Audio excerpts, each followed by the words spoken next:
My focus is going to be the clinic work,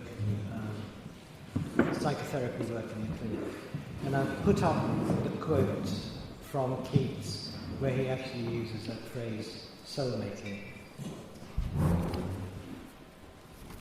So for him, it's the work of becoming a unique person.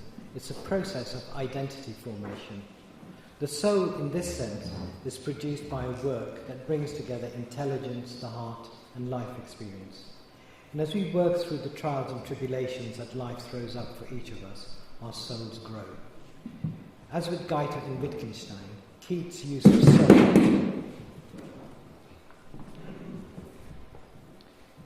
of soul has connotations with suffering, and as with them, this soul is embodied and embedded in this world and of this world.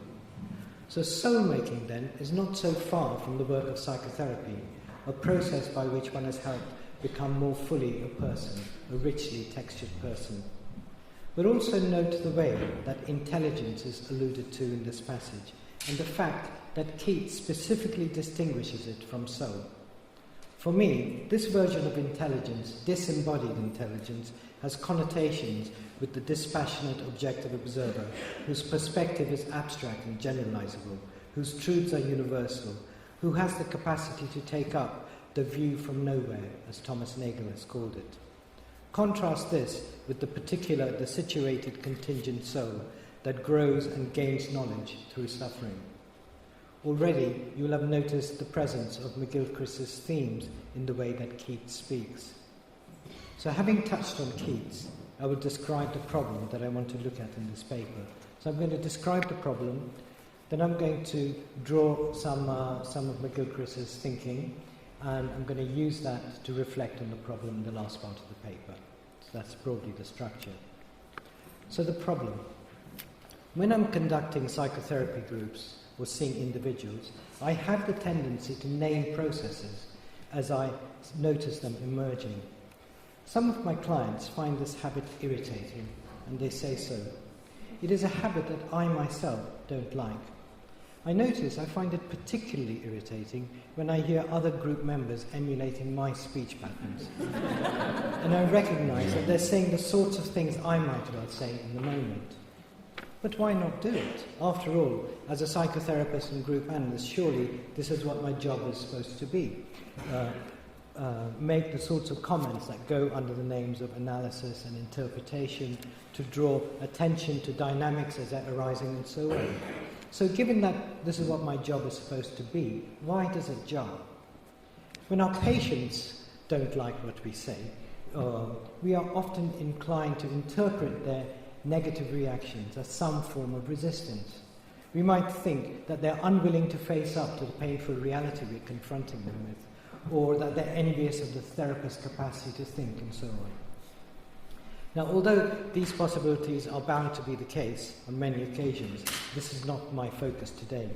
I think there's more to this picture in which the patient's upfronted reaction to the therapist's word is a form of resistance, and this is what my paper is going to be about. To repeat the questions, why do I make these sorts of comments, and why do I, as much as my patients, sometimes feel that there's something untoward in the doing of it? Notice I just said feel, not think. I said, why do I feel that?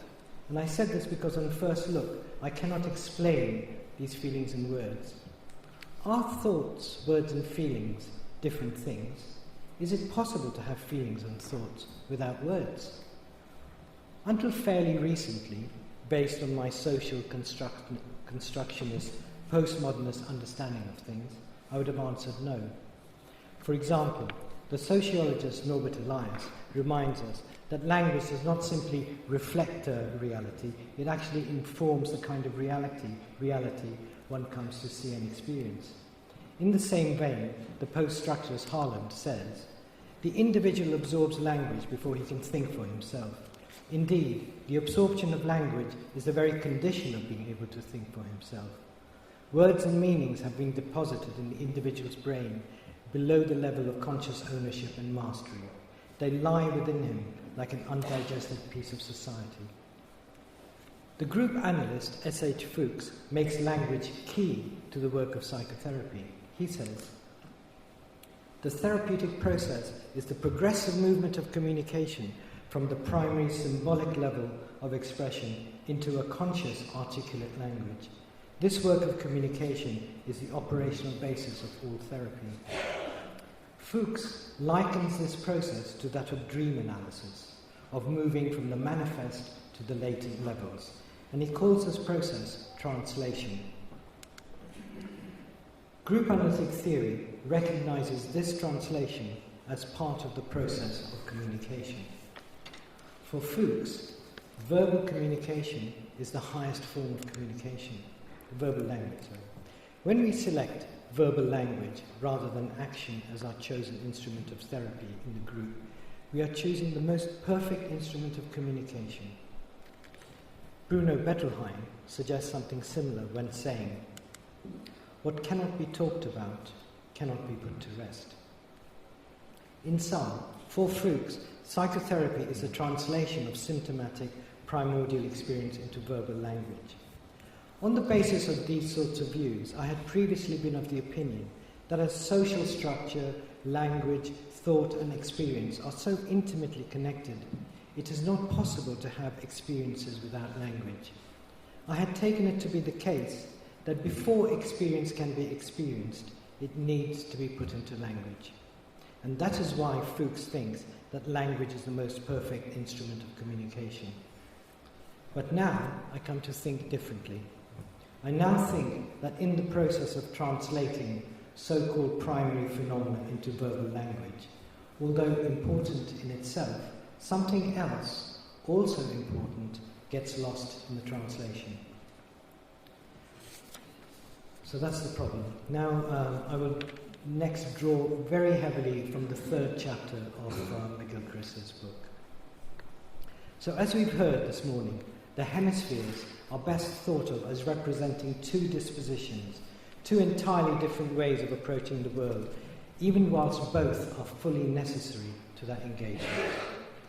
And in order to appreciate the significance of these differences, I will put together a jigsaw made up of a number of unexpected elements, but all drawn from chapter 3. So the first piece of the jigsaw has to do with the fact that the parietal region, excuse my pronunciation, on the left hemisphere is bigger than the same region on the right hemisphere. The conventional belief has been that the left is bigger because it is involved in the production of verbal language, its larger size having to do with the additional computational power required to process verbal language. However, fossil records of primitive humans show this characteristic already present very much before verbal language is known to have developed.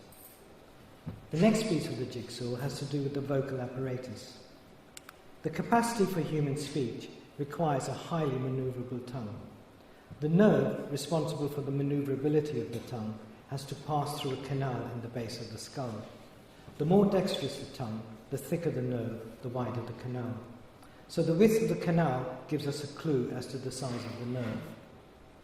So we would expect the canal to be wider in humans with verbal language when contrasted with the humanoids from earlier times who had not yet developed it. Once again, the archaeological evidence confounds this expectation. It turns out that the earliest human skeletons from a time much before spoken language emerged already had canal sizes almost indistinguishable from those of modern humans. Based on this sort of evidence, McGilchrist and others have put forward the view that the first form of vocal communication was not in words, but sounds. Sounds varying in pitch, rhythm, intonation, and phrasing. Although sounds, you will recognize this as a description, as being a description of a kind of music. Music was the first form of vocal communication. Humankind sang before it spoke. This early communicative form has been called music-language. The thing about music is that it moves us, it touches us, it even has the potential to disturb us. Music is not only emotional, it is a means of communicating emotion. Emotional communication is another term for empathy, and empathy is a deep form of bodily resonance. Music language is deeply connected to empathy and is an expression of it, and it is through empathy that we feel connected to others. All these attributes, musicality, emotionality and empathy, are predominantly, but not entirely, dispersed over the right hemisphere. There are a number of other attributes of the right hemisphere that are of particular importance to my argument. The first being that the right hemisphere experiences things holistically, that is, as wholes, as gestalts. The second point being that most of its functions, processes and experiences take place below the threshold of consciousness. There is a third important and intriguing facet that differentiates the right hemisphere from the left. It turns out that with new experiences of any kind, it is the right hemisphere that is more active. Then as that experience becomes more routine and familiar, the left takes over. And to fully appreciate the significance of this finding, we need to step into another territory. Experiences generate knowledge. In English, there is just one word for knowledge. In many other languages, there are two. For example, in German, kennen and wissen, with each describing a different way of engaging with the world. When I was first made aware of this distinction through McGilchrist's work, it was for me an astonishing revelation. Kennen is grounded in immersed lived experience. It is embodied and participatory. This form of knowledge is not generalizable, nor is it reproducible. This sort of knowledge is particular and unique because it is my experience, and so necessarily different from your experience, also unique, of the very same thing. It is an experience of a whole engaging with another whole. Most importantly, these experiences, the gestalt, is fluctuating and changing all the time. The fact that it is ever-changing means that what one is caught up with herewith are processes. Processes are seamless. They have no beginnings, no ends. Processes being ever-changing means that they are continually producing novelty. And novelty, we have learned, activates the right hemisphere and its attendant capacities. Being alive, persons are continually moving and changing. In other words, they too are endlessly and continuously producing novelty. And this is how we naturally approach living things. This way of approaching the world is a characteristic of the right hemisphere. This is kennen. The other form of knowledge, called wissen, is generated from a position of objective detachment. It is a way of understanding by cutting up processes into bits and pieces and then putting them back together again. This form of knowledge values certainty and fixedness. It is a knowledge valued by empirical science. But rather than saying that kennen is better suited to the animate and wissen to the inanimate, it is more the case that when we approach something in the sense of kennen, we enliven it. We encounter it as a whole encountering another whole, and that this encounter is ever changing because it is alive and lived in the moment. In the language of Buber, it is an I-thou encounter. Meanwhile, when we approach something in the sense of wissen, then we encounter it in a detached manner, and the thing we encounter is experienced and treated as exactly that, a thing that lacks the spark of life. The irony is that the extraordinarily powerful process of abstraction is also a process of dissection. And when we dissect a living thing, we necessarily kill it and turn it into an inanimate thing, thus rendering the encounter an I-it encounter. But I need to keep emphasizing this is not an either-or scenario. Both hemispheres, metaphorically as well as literally, are involved in all activities, albeit in different ways and different degrees. So the final piece of the jigsaw has to do with the hand, the capacity for tool use. So the capacity for tool using and tool making is mainly the provenance of the left hemisphere and is reflected in our right-handedness and its capacity to grasp. Interestingly, the part of the left hemisphere concerned with manipulating the right hand is also associated with that of semantics and syntax. The capacity to grasp is what enables us to manipulate, literally to take a handful of whatever we need. There is a deep relationship between the left hemisphere and instrumentality. Tool use is preferentially represented in the left hemisphere, even in a left-handed individual. McGilchrist makes the link: as the right hand grasps, so does verbal language.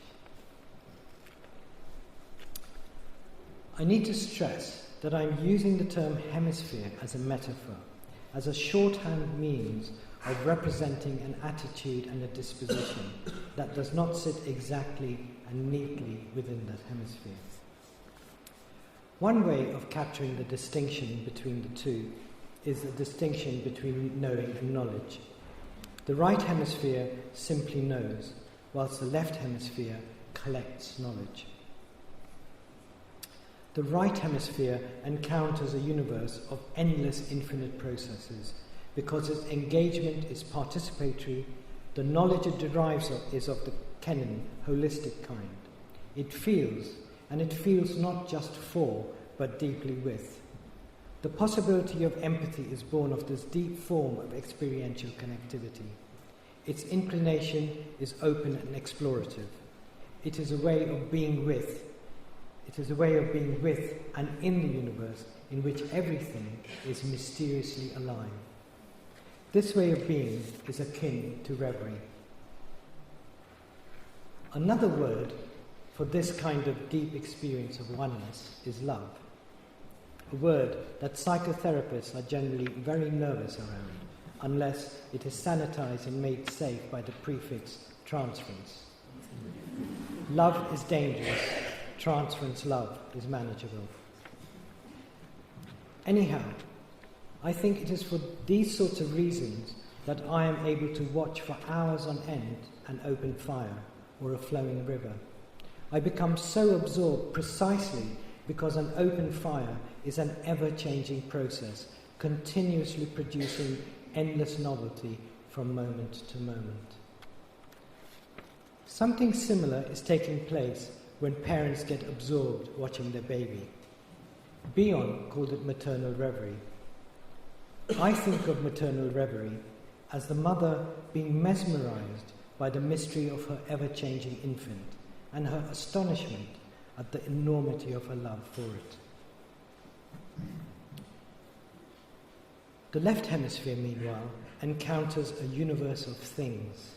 It manufactures things out of processes. Norbert Elias calls this process reduction. Its stance is impersonal and disengaged. The knowledge it derives is of the bits and pieces kind. It looks for constancy. It grasps, but cannot grasp it all. It dissects, it builds. It grasps with the hand, and it grasps with words. As it grasps and fixes, it turns the animate into inanimate. Its inclination is utilitarian. It is constantly engaged in doing to the universe, and it finds its universe filled with interesting but inanimate things. So, having established these two ways of being, I will now return to the clinic. But before I do so, I want to say two things. First, I want to preempt any impression that I am against spoken language and that I wish to dispense with it. Words and language are entirely necessary and intrinsic to my being. Without them, I could not know or recognize myself.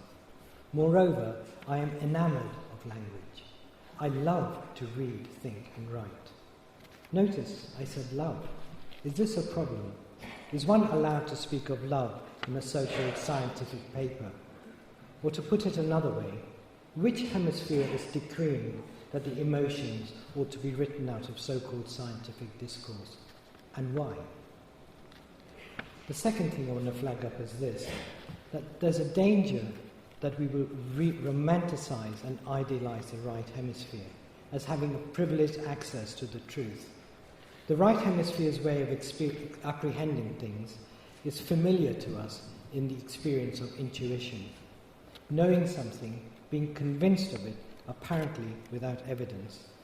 However, very often my intuitions turn out to be entirely wrong.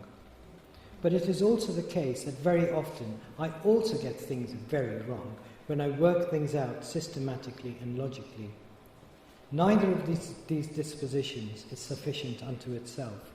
Each is there for a reason, the reason being that the ways of each are integral and necessary to the possibility of being human.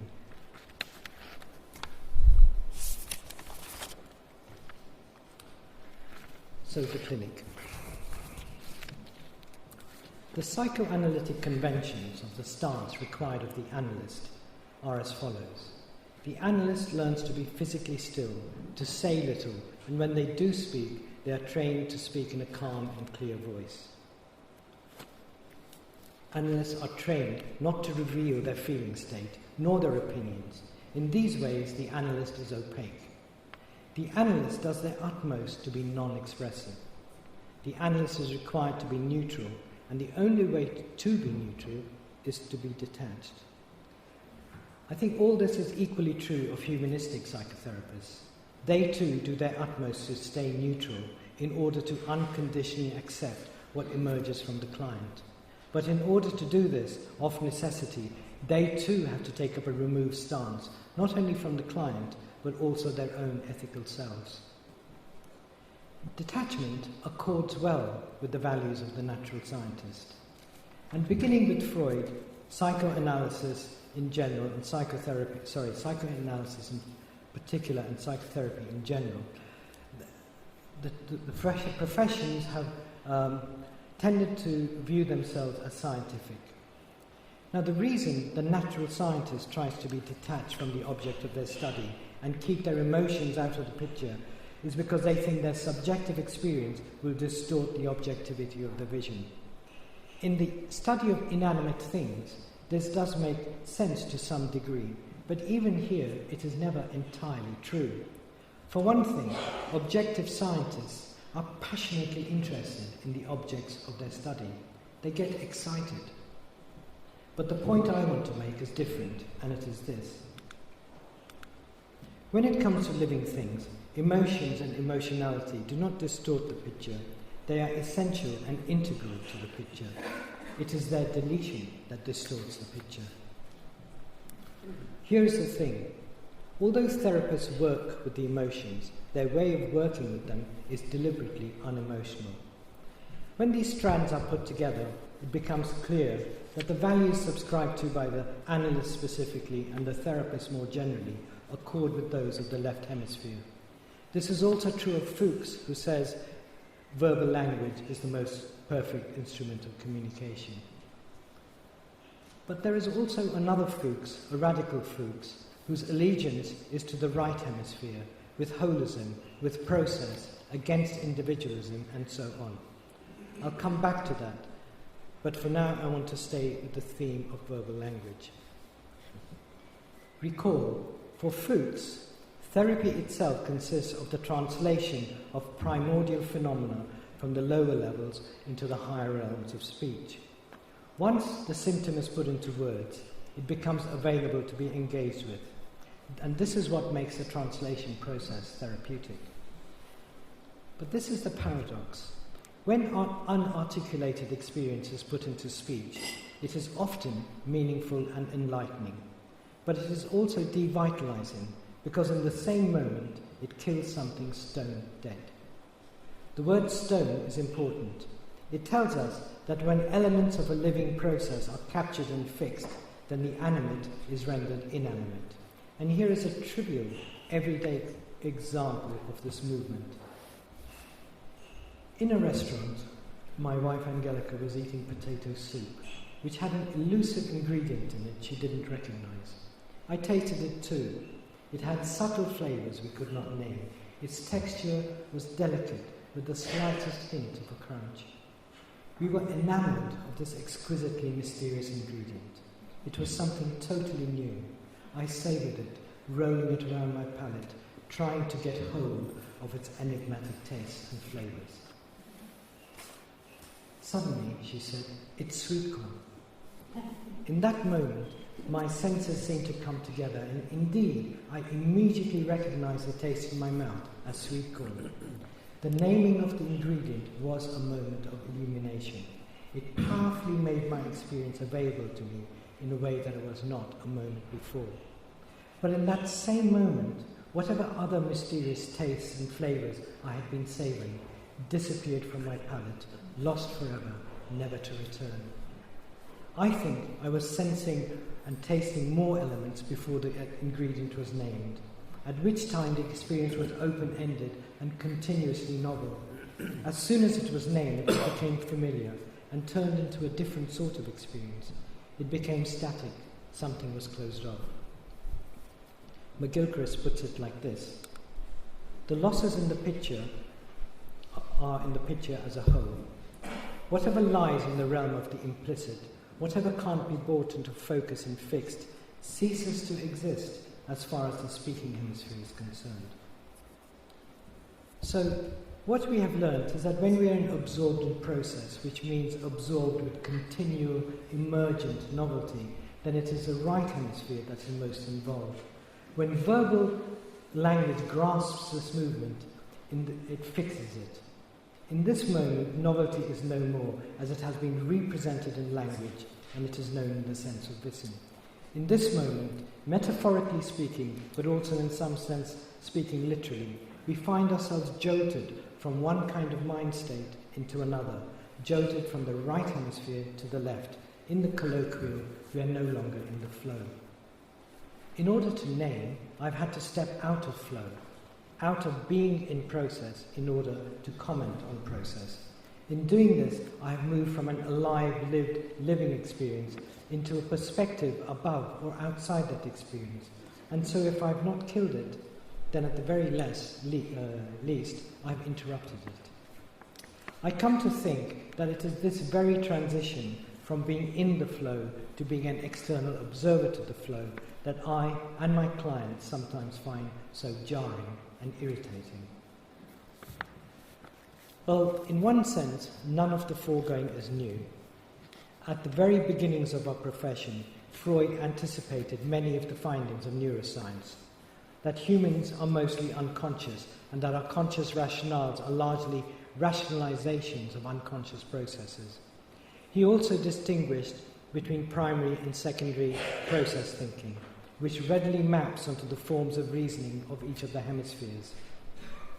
His notion of free-floating attention is akin to the attitude of the right hemisphere and is an invitation to hold things open, to let the mind drift rather than capture and close things down too quickly. In his book, Freud and Man's Soul, Bruno Bettelheim famously charged the translator of Freud's writings, James Strachey, of deliberately mistranslating the German term Seele as psyche instead of soul. Bettelheim claimed that he did this in order to give psychoanalysis scientific respectability. But despite psychoanalysis and group analysis evoking the values of the right hemisphere in these and many other ways, the conventions of our profession and ways of working are nevertheless firmly entrenched in the values of the left hemisphere. And that's my claim. But why should the absence of the therapist's expression of emotionality matter? After all, is it not the patient's emotionality that counts? Well, it is so. But if we take the principles of intersubjectivity, attachment theory, attunement, and co-creativity seriously, then it becomes clear why the lack of the therapist's emotionality matters.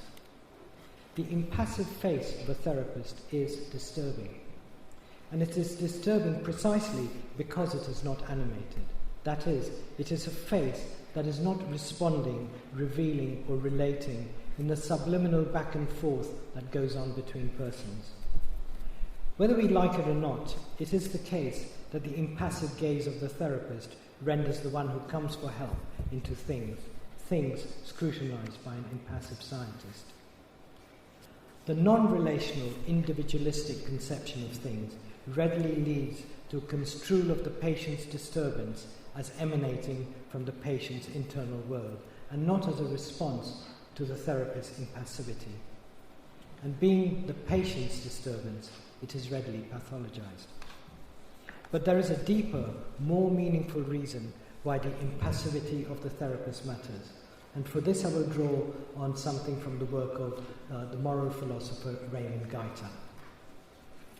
Now, Gaita describes a life-changing experience he had at the age of 17 when he was working as a ward assistant in an old-fashioned Victorian asylum. Many of the patients there had been there for decades, and most, but not all, the staff treated them brutally and had given up on them as incurable. Into the setting one day walked a nun. And it was simply the way that she talked to the patients that had such a powerful effect on Gaita, humbling him and inspiring his life's philosophical work. In his own words, her behaviour was striking, not for the virtues it expressed, or even the good it achieved, but for its power to reveal the full humanity of those whose affliction had made their humanity invisible. Love is the name we give to such behaviour. Her attitude of love revealed the humanity of those who had been discounted as less than human. He says, I felt irresistibly that her behaviour was directly shaped by the reality which it revealed. I wondered at her, but not at anything about her, except that her behaviour should have so wondrously this power of revelation. Her attitude is the very one Wittgenstein calls an attitude to a soul, an attitude that has the power of revelation, the power to reveal the humanity of others, not just the recipients of the attitude, but also those witnessing it. Love is the name for this attitude. Another affiliated name might be that of recognition. Love humanizes by recognizing the humanity of another, and in doing so reveals it. So if we think that the ones who come for help because of their damaged and distorted sense of their humanity, rather than that they're coming because of being afflicted by one of the so-called mental disorders that fill the DSM, then we can see why love might be critical to the work we call psychotherapy, and why the soul of the therapist, the one who tries to help, is as integral to the process as the soul of the ones who come for help. I do not think it too strong to say that the attitude of the DSM is a desecration of the soul. Listen to this. Language enables the left hemisphere to represent the world offline, a conceptual version, distinct from the world of experience and shielded from the immediate environment, with its insistent impressions, feelings, demands, abstracted from the body. It seems to me this is a pretty good representation of the conventional stance of the offline therapist. Physical stillness, speaking in an unemotional, detached voice, and so on. This detached form of speaking is far from the most perfect form of communication, because it is designed to leave out much that commonly counts as communication. It is estimated that even now, over 90% of communication between humans is by non-verbal means, through body language and perhaps especially intonation. It seems to me that the therapist's non-expressivity, non-emotionality and non-responsiveness is a way of trying to do away with this 90%. This way of proceeding would make sense if the activity of therapy were in fact a scientific activity and a treatment that fixes a mental disorder by putting it back into order. In which case, the patient, the recipient of the treatment, is objectified and rendered into a thing. But our objectified ways of speaking, it does highlight useful things, but it also obscures things. What is lost in translation is the emotional field, and in doing so, the therapist has turned both themselves and the patient and themselves into objects. In this way, not only is this not an I-thou relationship, it is not even an I-it relationship. It is an it-it relationship, object relations, as it has been unintentionally but accurately called. To my way of thinking, the activity of psychotherapy is neither a scientific activity nor is it a treatment. For me, it is an asymmetric meeting between persons, between the ones who come for help and the one who tries to help. The fact that human beings are intrinsically relational and social necessitates that the therapist be responsive as well as transparent. Now, in making the point I'm about to make, I'm making the point which is at the heart of my argument. When I speak in an objectivist voice, not only do I detach myself from being a participant in the process, I also detach myself from myself. And most importantly, I also detach those I'm speaking to from the ongoing process, experience. I interrupt. On some occasions, these sorts of interruptions are helpful and life-changing. On other occasions, they are just interruptions, and so they jar. The problem, however, is not the speaking itself, but the way of speaking and the timing of that speaking. There are responsive ways of speaking that keep things open, and there are objectivist ways of speaking that shut things down. If the form of what I say is responsive and in the spirit of exploration and invitation, then this produces novelty and things are likely to stay open. If I say what I say in the form of an interpretation, then this tends to close down communication. Ultimately, I think therapy has more to do with being with rather than doing to. But of course, it is very hard to be with, because the ones who come for help find intimacy frightening. But so do the therapists.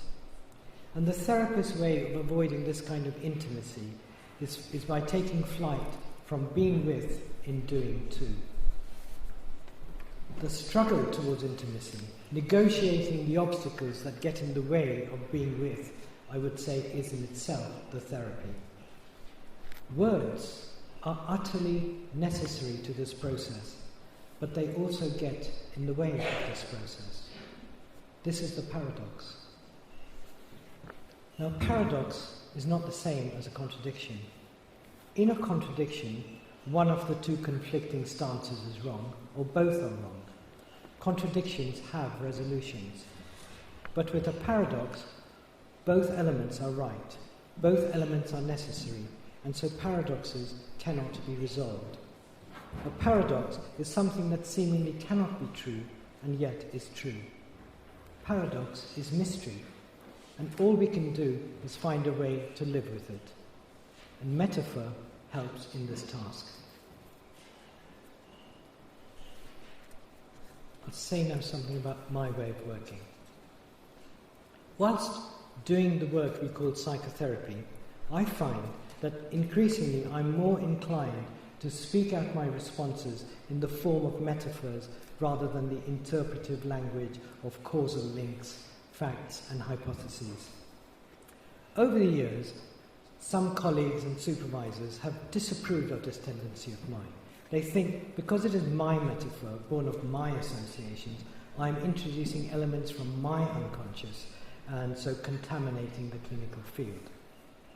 If I am indeed introducing elements from my processes, my unconscious, then this does not trouble me too much for three reasons. First, because I think my processes are not so different from the ones who come for help. Second, the metaphor that is arising in me is arising in response to what is taking place in the consulting room and is already deeply connected to it. And last, all thought, all speech is metaphoric. But in McGilchrist, I find deeper grounds to legitimate this way of engaging. It turns out that the right hemisphere, It turns out that it is the right hemisphere that is more involved in the production and comprehension of metaphor. It is also the case that the right hemisphere has more neurological connection to the body and therefore has more to do with the emotions. The right hemisphere's propensity to experience all components of experiences as a totality is an experience of immersion and being. But to speak about being is immediately to interrupt it, to stop it. In speaking, we find ourselves in the realm of doing. The water I take out of the river is water, but it is no longer river. The fragility of being cannot be grasped without destroying it. All we might do is obliquely point to it. All we might do is evoke it. Another name for this kind of evocation is poetry, and poetry is metaphor par excellence. In sum, the non-linear complexity and immediacy of the right hemisphere's experience is better represented in metaphor in poetry than the instrumental speech of the left hemisphere. It also fits well with the non-linearity and complexity of the therapeutic process, a process which cannot be controlled and directed as the technique-driven psychotherapies claim to be able to do. Metaphors are not factual, rather they are evocative, and they speak to atmosphere as much as anything else. Metaphors call out elaborations on the metaphor and evoke further metaphors in turn. At this moment, we can see the true significance and power of the term introduced by Fuchs into the psychotherapy lexicon, resonance. The notion of resonance is deeper and richer than those of projection and association. The mechanism of projection is only necessary to the individualistic picture of persons as encapsulated, detached individuals. This picture gives rise to the false problem. How does a communication or feeling travel from one person to another? The answer, projection. This is a sender-receiver model. But if we are already joined in deep and mysterious ways, then the mechanism of projection is redundant, and what takes place between us is more readily explained by the notion of resonance.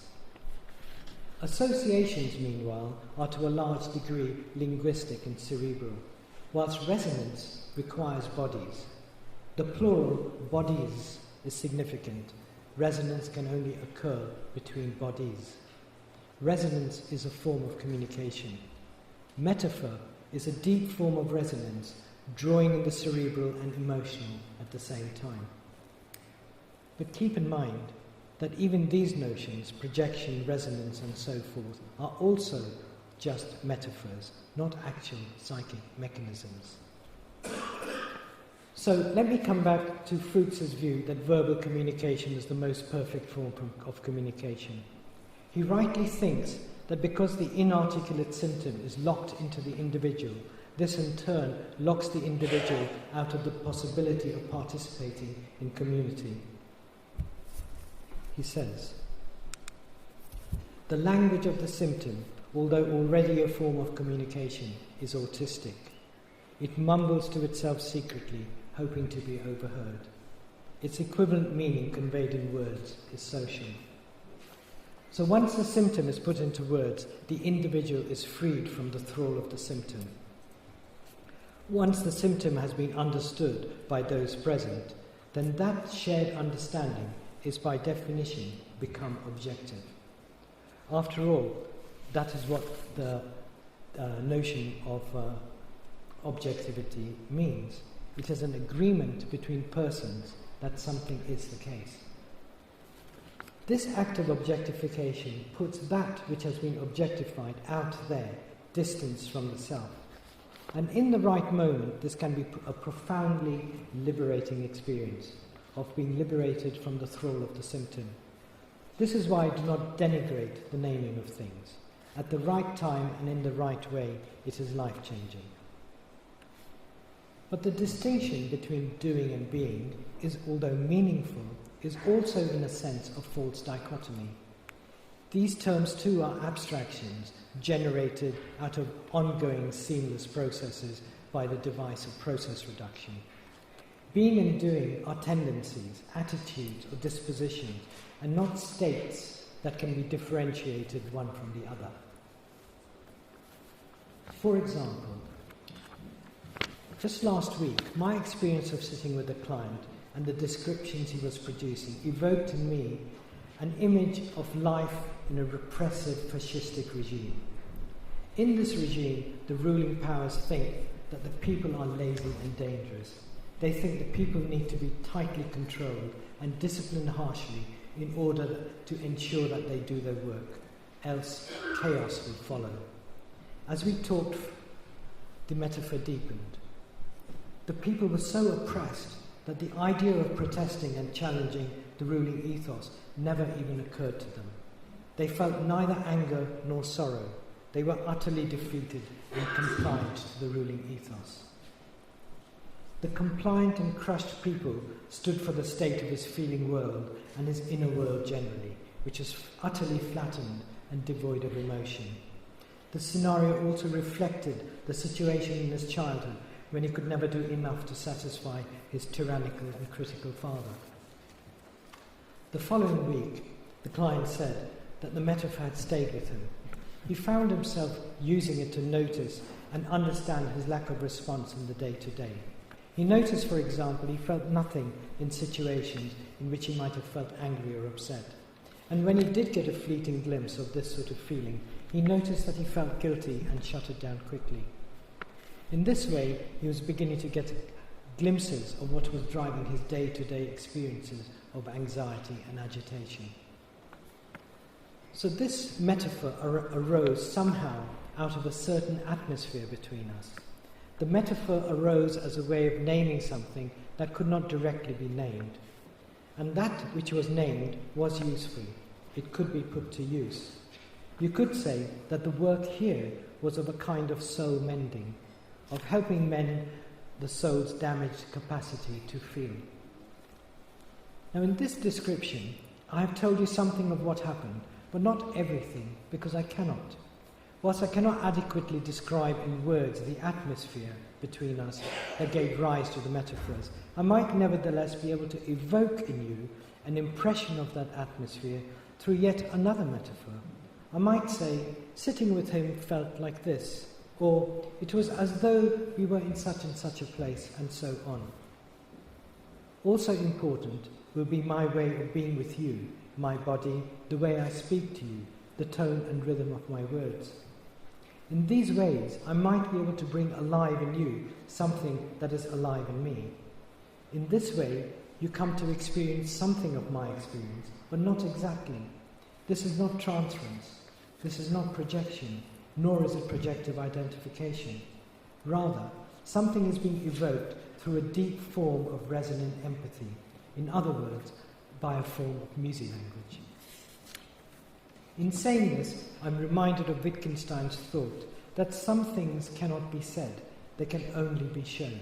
Or better, they show themselves. He says, of things that cannot be put into words, they make themselves manifest. This is also what the nun we met earlier was able to do. Her attitude had the power to reveal. She did not moralize. She did not say. She showed by her way of being. To my mind, Wittgenstein's use of show is akin to the nun's manner of revealing, and they both have echoes with my use of to evoke and Fuchs's notion of resonance. Resonance is a way of showing by making manifest and bringing alive aspects of experience that words cannot capture without causing injury to those experiences. In this way, metaphors are ways of showing, and so they have the potential and capacity to straddle both hemispheres. So when I or another manages to speak in these ways, we touch and we are touched simultaneously. We are moved, and it is this movement that brings us alive. McGilchrist. The left hemisphere's relationship with the world is one of reaching out, to grasp, The right hemisphere's appears to be one of reaching out, just that. As therapist, very often I find myself reaching out in this sort of way. I do not quite know what I am saying, nor why I am saying it, nor what will follow out of it. Mostly I am lost and in the dark. In this place, I tentatively trust the response arising in me and give expression to it. I say tentatively, because I cannot simply trust. Just because something feels right does not necessarily make it so. When I risk giving expression to what is arising in me, I become a participant in the process. I become present as a sentient being. And in doing so, I am in some way showing the ones who come for help something that cannot readily be put into words, something to do with authenticity and sincerity. On occasion, it is the other way round. It is me who is touched and transformed by the ones who come for help. For example, on one recent occasion, when I was convening a group, nothing much seemed to be going right. Everyone, including me, seemed bored and disgruntled. Then I found myself voicing some half-formed thoughts that arose in me in relation to some of the things that had been said in the previous hour. As I spoke, I found myself becoming increasingly emotional without understanding why. And then suddenly, two of the participants started to sob, also not knowing why. As a patient in another context had put it, we had just hit a depth charge. We were hit by something below the surface. We knew not what, but we knew we were moved, that something was brought alive, and that something was meaningful.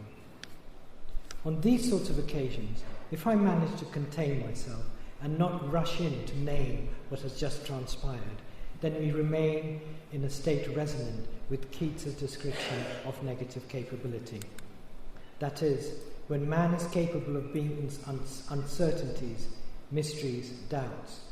But very often, I find myself in irritable reaching after fact and reason, and so provoke irritation in others in turn.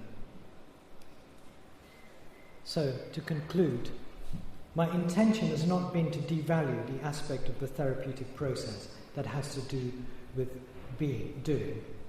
Rather, my intention has been to make visible and speak up for the lost values of being, and particularly for the values of being with rather than doing to. However, of the two, I think being with to be the more important and critical to the process of psychotherapy. In effect, I've been promoting the values of the right hemisphere over the left. This way of being, I think, necessitates for the therapist's stance to be one of engagement and involvement rather than of removed detachment. It requires a therapist to reveal their humanity, that is, their vulnerability, and in doing so, reveal the humanity of the ones who come for help. It requires that the therapist abandon the stance of the objective observer analyst and instead immerse themselves in the therapeutic process. Such a strategy is, of course, full of danger, but to my mind, it is the only way to arrive at the possibility of the therapy being an I-thou encounter. Such a version of psychotherapy, the kind I have been advocating, is, I think, a work of healing rather than curing. It is a work in ethics, not science, not medicine. It is not a treatment, but a form of soul-making and soul-mending.